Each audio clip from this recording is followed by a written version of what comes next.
Today, we're going to be talking about our top 5 movies from the 80s. Yeah, we are. The 1980s are a time of great change. Bro, what? Can't take these seriously. What do you mean? I don't know. As always, there will be no spoilers in this video. These are recommendations more than anything. Yeah. Check these movies out. They're good. That's what we're talking about. Yeah. My first honorable mention is just both Star Wars movies that came out in the 80s. Then I have Stop Making Sense, the Talking Heads concert movie. And then Back to the Future. I like Back to the Future. It was my favorite movie at one point. I still think it's very well written. My honorable mentions are Indiana Jones and the Temple of Doom, Rain Man, and Rocky IV. For my number 5, this was hard, leaving a lot of movies off, but Yeah, this one was a hard list. it was very hard to make. Right now, I'm feeling Aliens at number 5. It's James Cameron, though. It's him at his fucking best. He takes a horror movie, a classic horror movie, Alien, which I think was on my 70s list as well. It was. So 2 decades in a row. And he turns it into an insane action movie. I think he does a great job with it. Sigourney Weaver's amazing. Everyone's amazing. I love this movie so much. Will we see Titanic in your 90s? I haven't seen Titanic, so maybe by the time we make it. Dude, James Cameron only makes classics. He kinda It's does. crazy. He has Alien, he has Titanic, Terminator even 2. Avatar. Huh? Terminator 2. And Terminator, Jesus Christ. Yeah, that's crazy. What the fuck? Yeah, I love Aliens. If you're not a big sci-fi person, which I know you aren't, I understand not wanting to see it. But I think it makes up for it. So yeah. Connor, you haven't seen my number 5 movie either. It's When Harry Met Sally. Oh, that's up there for me and want to see. It's such a cool story of how two people meet, can't stand each other, become friends, and then lovers. And that's not a spoiler because it's obvious.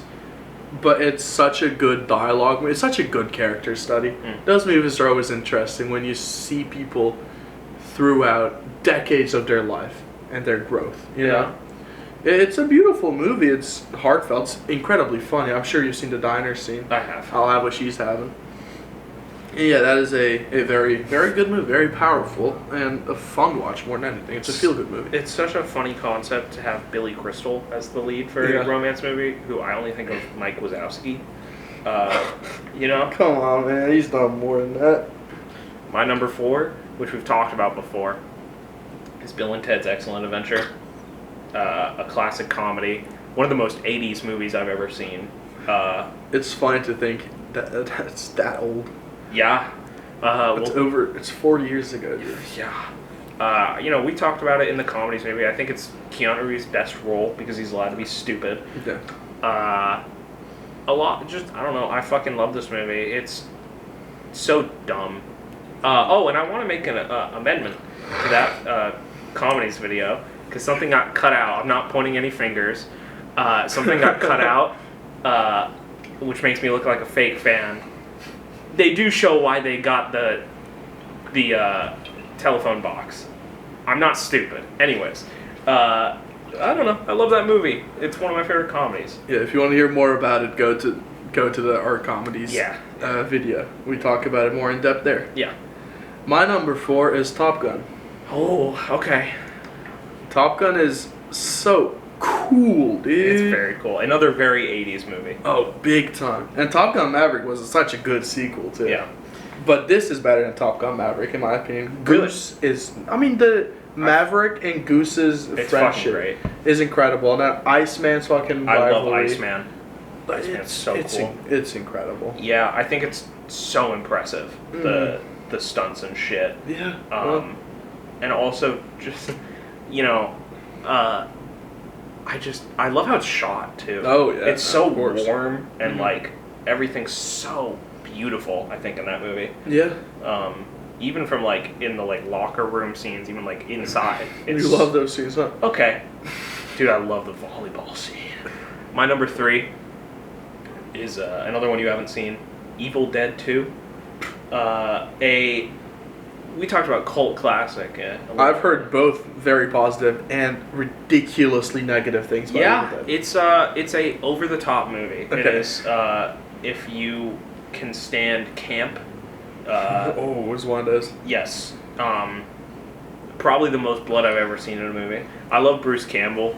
He's one of my favorite leading men. It's also just a good horror movie. It's gory as hell. I mean, I love a good gore movie. So yeah, it's great. I've talked to you about wanting to watch it. Yes, yeah. I'll get to it. It's in the State Theater in when? No, that's Evil Dead 1. I'll watch that too. Yeah, that one's good too. Oh, and the camera work, I think it's a very small movie, very small budget movie. It's by Sam Raimi. It's before he did any big movies like Spider-Man. And the shit they did to make this movie work is so inspiring, honestly. I was watching the behind the scenes, and they used... they went to like a small town to film this movie. Mm-hmm. And they used a old high school as the like lot to film it. So the special effects guys literally were in like the high school science classrooms where they worked. The sets were built in the gymnasium. It's really cool. That is awesome. Yeah. My number 3 is My Neighbor Totoro. You know, I was very close to putting a honorable mention of a Ghibli movie.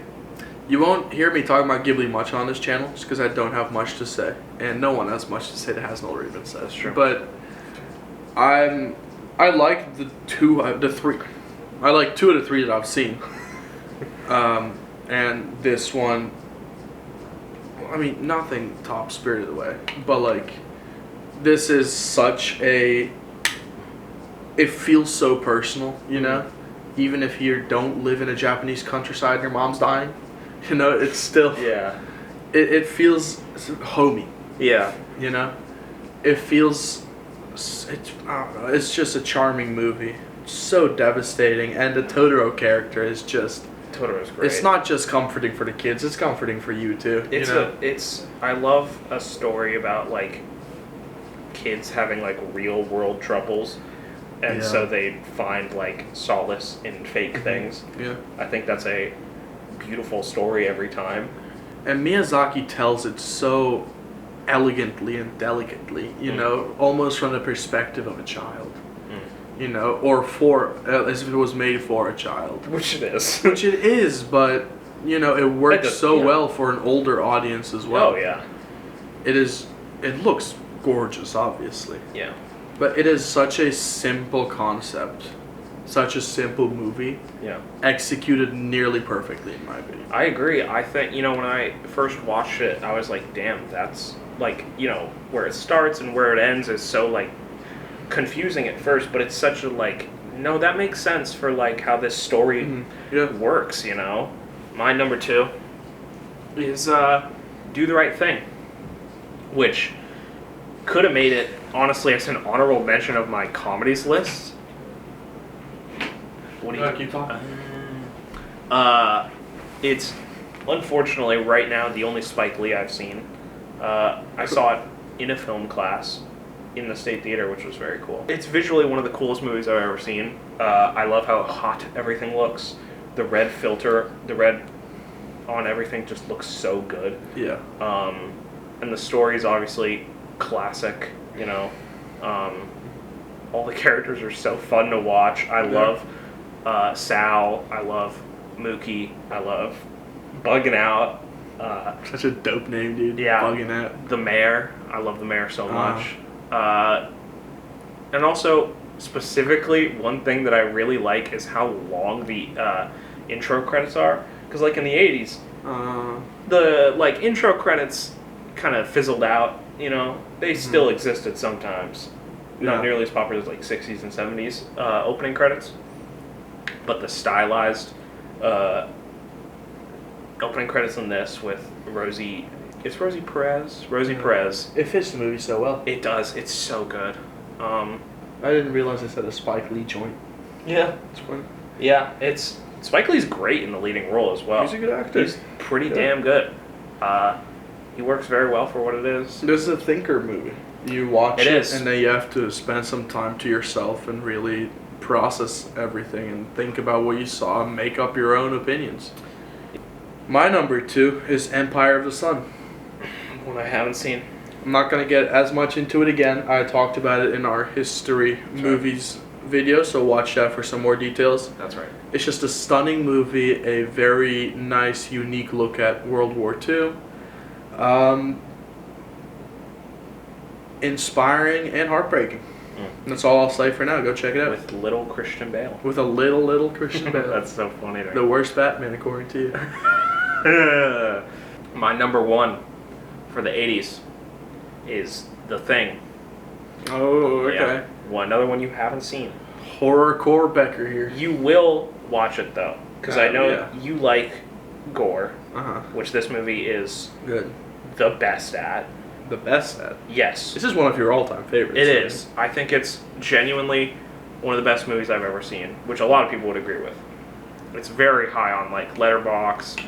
I know it has high ratings on, like, IMDb and stuff like that, you know. It is just so good. It was, like, when I first wanted to make movies, this type of story of, like, isolated people going crazy is the type of story that I wanted to make. It's so interesting to me when someone can make a full movie out of a concept like that can be so limiting of just one location, you know?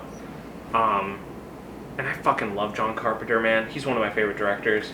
I think he's such a, like... He's good at what he does. He is. He's a blue-collar guy who has just his vision. He's not a big-time director. This needs to be him.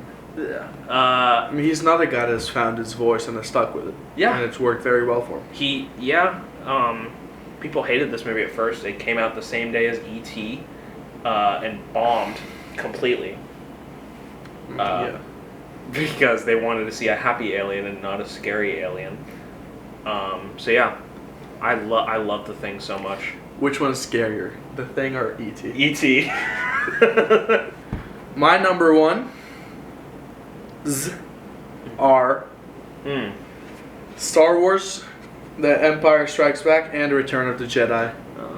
And yes, I do have 2 movies in my number one, and no one can tell me fucking otherwise. This is our channel, our rules. Connor allowed it, I'm doing it. I mean, what are you going to do, you know? Exactly. It would be hard to pick between those two. It's easy for me. Return of the Jedi is, in my opinion, by far the best Star Wars movie. But I had that at number one, Empire Strikes Back at number 2. And I just wanted to talk about more movies, so... That's fair.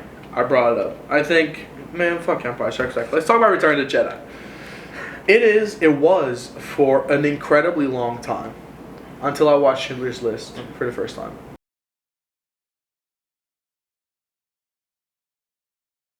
I understand that. I don't think you get much more beautiful than...